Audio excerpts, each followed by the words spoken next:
Hey, Daily Doses, this is Pastor Larry here, and this week we're taking a look at 3 John, that little text message from the Apostle John about a guy named Diotrephes, who was one jacked up leader, and we dived into that in the sermon.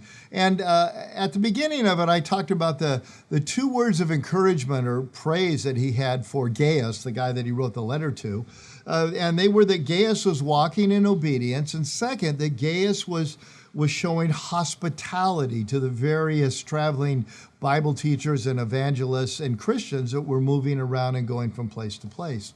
So what I want to do is take a few moments and talk about this thing called hospitality. Didn't have time to do it in the weekend message. We ought therefore to show hospitality, verse 8 of 3 John says, to those who are fellow believers and those who are doing the work of the ministry. Now, what does it mean to show hospitality? I think for many of us, we have confused entertaining with hospitality. Or we have confused being very kind and gracious to those who are close to us with biblical hospitality. But actually, hospitality in the biblical sense is a lover of strangers. In fact, it's one of the requirements for someone who wants to have spiritual oversight in 1 Timothy chapter 3. He says one of the things they must do is be hospitable. They must love strangers. Now, there are some obvious boundaries that are very different in our day and age than a couple of thousand years ago. That doesn't mean I find every homeless person who is maybe mentally challenged or on drugs or whatever it would be and say, hey, you want to come in and stay at our house. That doesn't mean when I've got young children under roof that I'm just inviting anybody in or whatever. But here's what it does mean.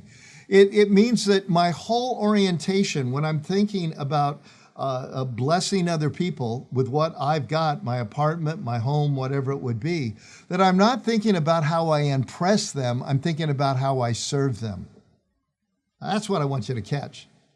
Because so often we are very hospitable, even the loving of strangers, and of course those in our circle, when everything is cleaned up and everything is perfect.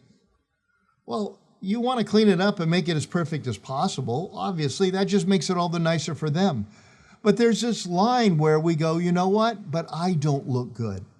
If everything isn't right in place, if this isn't painted yet, if this isn't fixed yet, or we don't have enough food in the fridge yet, and we'll look at that, and we are more unhospitable, not because there's some fear factor there that might be appropriate, but simply because we think we might not look good enough.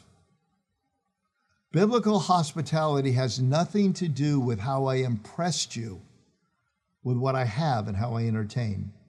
It has everything to do with how I blessed you with what God has blessed me with.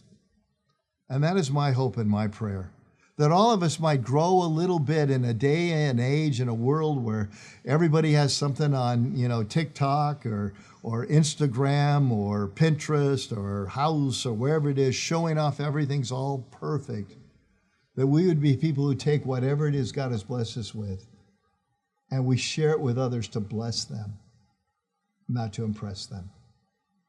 That's what Gaius did.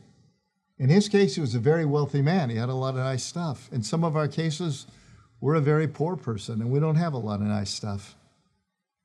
It's not about how nice it is. It's about how quick to share. It's that spirit of generosity showing up in our time and our possessions. Let's be hospitable. And if you can entertain along the way, go for it. If you can't, don't let it keep you from being hospitable.